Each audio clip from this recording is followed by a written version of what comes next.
This is a budget laptop from a company called ThinkEagle. I've never heard of them before this, but you know what? I'm down for giving companies a chance because I've seen some that sprung up out of nowhere and eventually went on to become well-loved brands. This is their Vigobook G7, and the configuration I have sitting right here comes in right around $400. Actually, as of recording this, it's a bit cheaper. There's a coupon bringing it down to only $350. That's a very attractive price point for an entry-level general use laptop.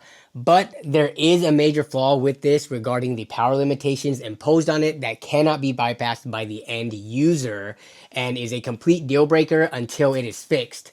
And I'll get more into that later on in the review, so let's get right into this, starting with the unboxing. The Vigobook G7 comes in a shrink-wrap minimal white box. We can see the configuration clearly listed on the back of the box. This one has 16 gigs of memory and a half a terabyte of storage. The processor is the Ryzen 7 5700U, which is an ultra-efficient low-power draw mobile APU with integrated Vega 8 graphics. This also comes in other configurations with more RAM and storage at higher prices. Inside the box, we're met with the laptop, the manual, and other miscellaneous paperwork, and a 45-watt AC charger that has a 5-foot cord and barrel end. This laptop comes in just under 1700 grams, which is higher than what ThinkEagle advertises. So either my two separate kitchen scales are both equally wrong, or ThinkEagle is padding, or in this case, unpadding those numbers. The charger comes in right around 130 grams. For comparison, my Lenovo Legion 5 15-inch gaming laptop comes in just shy of 2350 grams, with the 300-watt charger at 1 kilogram. The Vigobook G7 has a metal top lid, which definitely gives it a more premium look and feel, but at this low of a price point, that's where the metal ends. The rest of the laptop body is plastic.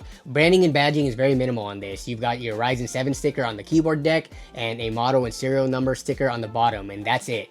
The keyboard is chiclet style with no backlight, and I had no problems typing on it. I was able to maintain my usual typing speed and accuracy. The trackpad has integrated buttons in the lower left and right corners as opposed to being discrete buttons, and they're springy and responsive with a satisfying click.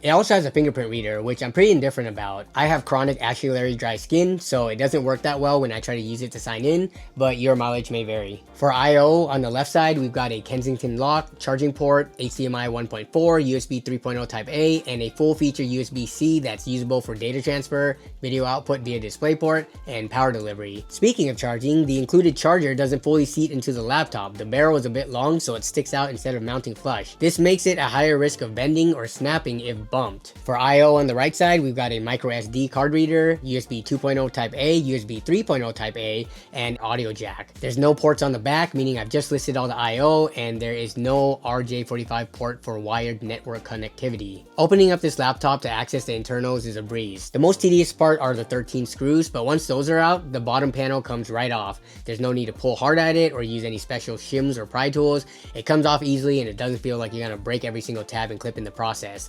So good on them for this design. Taking a look on the inside, we see a single DDR4 SODIMM from a brand called Casper, rated at 3200 CL22. There's 2 slots for memory, and it's not soldered on, so that's good to see. It's upgradable. The included memory is dual rank, but the single channel configuration is not ideal, and we'll see how this impacts performance later on. I reached out to ThinkEagle to ask them why in the world they would configure the memory in single channel, knowing that corner cutting cost savings was likely going to be the answer. But to my surprise, they responded to me saying that they've already shifted to dual channel in their newer production units due to feedback. For storage, we've got only one M.2 slot, which isn't ideal. I really would have loved to see at least 2 here because this is really inconvenient if you want to expand storage later on down the line. The M.2 slot does support high-speed NVMe SSDs, but the Casper drive included is only a SATA-based M.2 drive. Testing it synthetically, it performed as expected for a SATA drive in the 400 to 500 megabytes per second read and write. Underneath the single heat pipe single fan cooler is the Ryzen 7 5700U, which has a super low 15-watt TDP. Noise-wise, this laptop is very quiet. My basement studio in the dead of the night with all machines off has a sound floor of around 44 decibels, and at max load, the noise level was around half a decibel higher, barely noticeable. For wireless connectivity, this is equipped with a Realtek Wi-Fi 6 and Bluetooth 5.2 network card. And for audio, there's 2 downfiring speakers that sound just as bad as you'd expect budget laptop speakers to sound. They're usable in a pinch, but pretty much have no bass and weak mids. The highs are decent, but can sound pretty harsh and tinny due to the lack of balance in frequency range. The battery is 5000 milliamp hour, 58 watt hours. ThinkEagle claims up to 12 hours of battery life, which I mean, I guess if you're sitting idle doing nothing with the screen at the lowest brightness, I can see that being true. But to test it, I had it playing a YouTube playlist over Wi-Fi at full screen, half brightness, half volume, and the battery lasted 6 hours and 45 minutes. And if you're not doing media consumption related stuff, and you're just like browsing the internet or word processing, this will easily last 9 to 10 hours. In terms of serviceability of the battery, it's very easy to take out, just 5 simple screws and a connector. However, finding a replacement isn't as easy as of right now. Looking online for the exact battery model returns only one result: replacementlaptopbatteries.co.uk. This laptop is still relatively new, so hopefully this becomes more readily available. This does function with the battery disconnected on either the AC charger or USB-C power delivery. The Vigobook G7 comes pre-installed with Windows 11 Home. Love it or hate it, Windows 11 is here to stay, and most desktops and laptops sold brand new will be shipping with it from here on out. The good news is that ThinkEagle installs a clean version of Windows. There is zero added bloatware beyond what Microsoft already has by default. There's a built-in mic and a webcam that's 720p 30fps. And this is what the built-in mic sounds like, as well as what the built-in webcam looks like. So with regards to sound quality, it sounds as you would expect a built-in mic for a laptop to sound. Not the best quality, but you can still make calls and understand what I'm saying. For the webcam quality, it is very grainy, and the lighting situation that I have set up right now is what I would think is pretty standard. Most people have like a ceiling light, so it doesn't look the best. Sometimes you can make the image look a lot better if you have good lighting, so we're actually going to test that right now. So now I would say this is as good as you're going to get it even with good lighting, but it's just the webcam quality looks bad. I guess you could say it's still somewhat usable, like you could recognize my face and who I am, but it leaves much to be desired.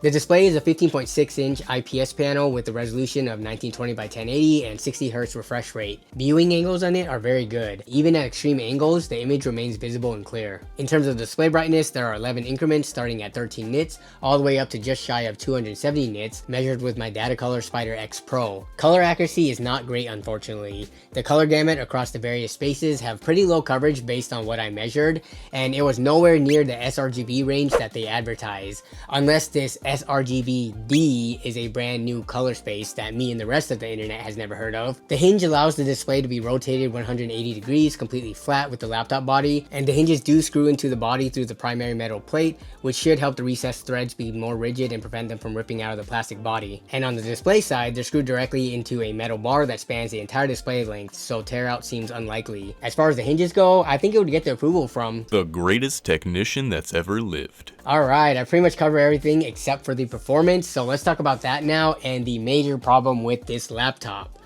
The 5700U came out in 2021, so it's 4 years old, but that's not necessarily a bad thing. It's on a platform that I would still consider pretty modern, and it was a high-end mobile processor for its generation and class, that being Zen 2 ultra-efficient mobile APUs. So seeing it in a $400 or less laptop, to me, is fine. At this price point, it's still very relevant. The 5700U was advertised as 15 watts, but manufacturers can configure it to run between 10 and 25 watts. This is the biggest problem with the Vigobook G7.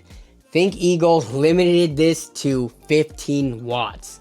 There is no way to change that on the user side. The BIOS is pretty much locked down with no options to change anything performance related. There's no built-in utility software like Lenovo has with Vantage or MSI has with Dragon Center, where you can configure different power profiles. And out of desperation, I even used Windows' own built-in power options to create a higher performance profile, which does nothing to the power limit. No matter what I tried, this laptop would not let the 5700U go above 15 watts. It doesn't sound like a lot, but 25 watts is 66% more power than 15 watts. At this low of numbers, a 10 watt difference is huge. And because we're dealing with an APU, the 15 watt limit in this isn't enough to power both the general compute processing and integrated graphics processing for both of them to work together. They almost want to actually fight each other for the power resources. Actually, it's more like the CPU is a bully and takes from the iGPU anytime both are under load. This scenario demonstrates exactly what I'm talking about. So I start off running just Furmark, which fully loads up the Vega 8 iGPU. We're already running into problems off the bat. Take a look at the clock speed. It's running at around 1600 megahertz, which this iGPU is supposed to be capable of 1900 megahertz. So it's running at lower clock speed than advertised because it's hitting that 15 watt limit. And this is before throwing a CPU heavy task at it. Check out what happens when I run Prime 95, which fully loads up all 8 cores and 16 threads on the CPU side of things. The iGPU clock speeds drop to a pitiful 400 megahertz and stays there. Normally when we think of throttling, we think of thermal throttling, like system gets too hot, the parts downclock in order to try to lower the temperature, but that's not even an issue here because the power draw is so low. Running Firmark and Prime 95 concurrently, the chip never got any higher than the mid 60 degrees C. This is power throttling and it's pretty unacceptable. So I did run some different benchmarks to see what this laptop is capable of to show you guys. I added some games in there even though this isn't a gaming laptop per se, but you can actually game on the 5700U, or you should be able to some degree, you know, depending on the titles and settings and resolutions you play it at. You should be able to do some light gaming on it if it was running as intended. But all the results you're gonna see are kind of borked due to the power issue I just talked about. So I'm just gonna show the results real quick. I did test this as it came in the single channel memory configuration. And just out of curiosity, I pulled 16 gigs of the exact same speed and latency dual channel memory from another laptop I have in order to see the performance differences between the single and dual channel. And I did all this before finding out that ThinkEagle is now actually shipping these in dual channel. So that just worked out. But note that all the results you're going to see are still going to be underperforming due to the power issue.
All right, so those were some quick benchmark numbers for you. Again, they should be higher, but they're not. Just look up how the 5700U should perform in Cinebench or Passmark, and you'll see that this one is noticeably behind. So what now? If this laptop did not have that 15 watt limit on the 5700U, I think it would actually be a pretty good value product if it performed at its full potential at $400 or less. But it doesn't. I reached out to ThinkEagle about this, telling them my findings and pointing out this huge flaw in their product. And similar to the single channel memory configuration situation, they got back to me and told me that they're actually actively working on a BIOS update to let the 5700U run up to 25 watts. And it will be anywhere from 1 to 2 months until it's released.